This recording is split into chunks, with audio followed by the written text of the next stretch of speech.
ընկերները նշում են, որ իրենց համար սպասելի էր այս սցենարը, ձեզ համար սպասելի էր եւ հետագայի համար ինչ եք պատկերացնում, օրինակ այսօր այս խոզարկություններն ինչպես կավարտվեն։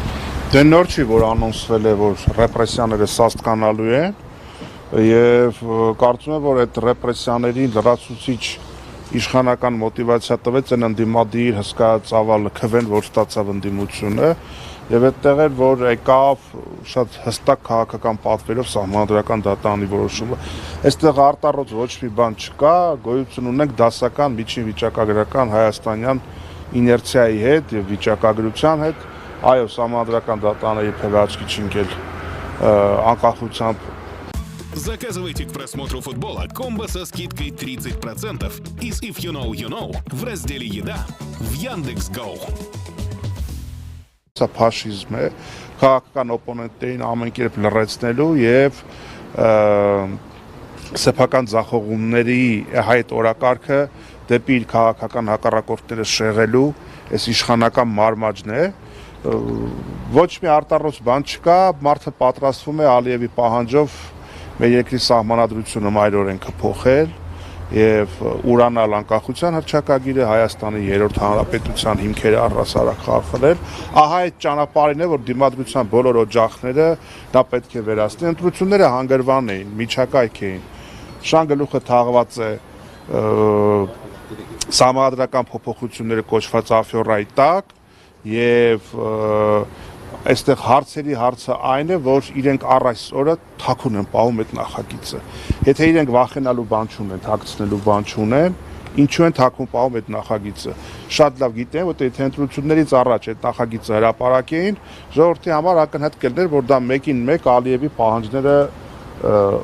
պարունակող սահմանադրական փոփոխություններ են եւ հետագայում կարծում եմ իշխանափոխությունից հետո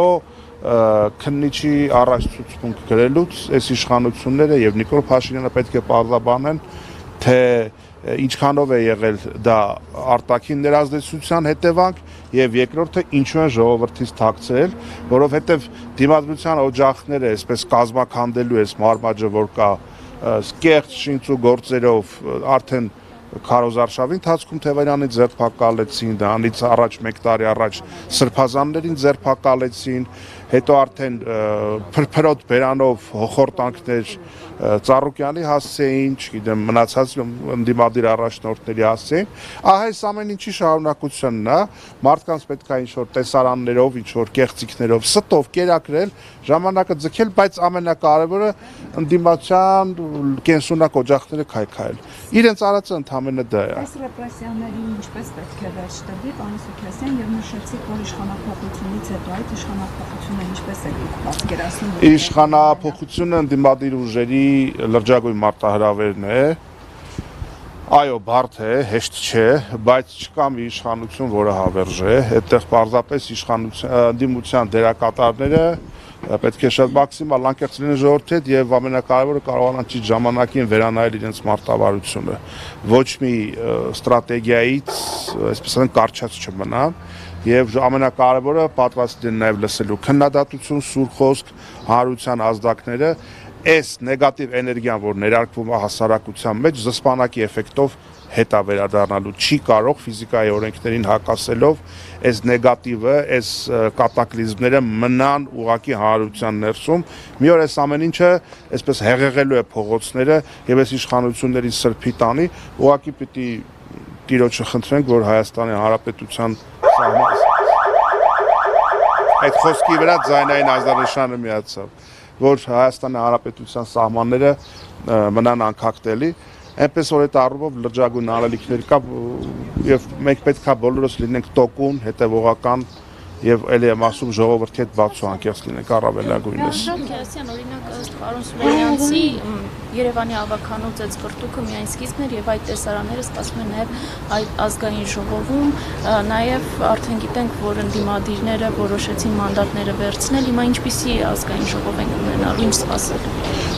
Երևանի ավականոց տեղի ունեցածը նորություն չէր 23 թվականին, երբ որ մենք մուտք են գործել, բազմիցս են եղել նման միջադեպեր, դա առաջինը չէր եւ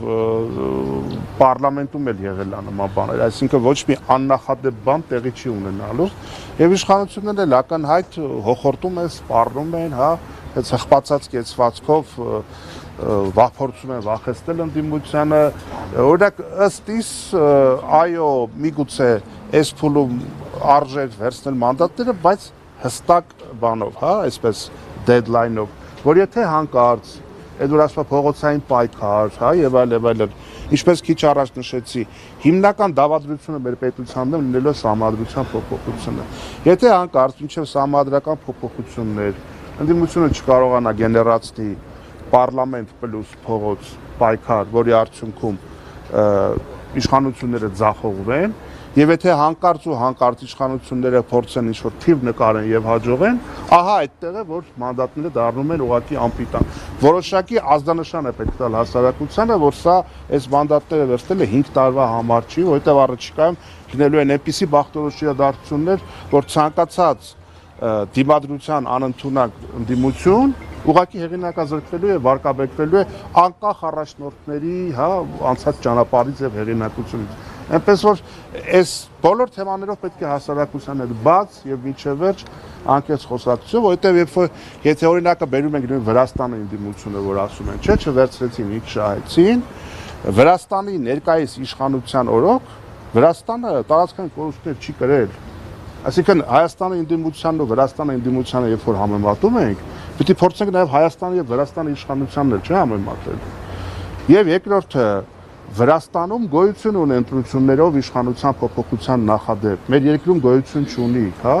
Եվ դեռ մի բան էլ ավելին, Վրաստանի ներկայիս ընդդիմությունը Սաակաշվիլու, Զուրաբիշվիլու կողմնակիցների օրոք է Վրաստանը տարածքային կորուստ կրել։ Մեր ընդդիմության օրոք տարածքային կորուստներ, շատ ասիմետրիկ եւ անհամաչափ համեմատություններ են։ Հետևաբար մենք պետք է ելնենք մեր իրողություններից, մեր օրինաչափություններից եւ մեր արժեվ կանգնած ահա այս բարդարավերներից, դրա համար շատ կարճ ժամանակում պիտի ընդդիմությունը ամբողջովին կենտրոնանա պարլամենտ պլյուս փողոց շարժման վրա։ Այս բանը այդքան է։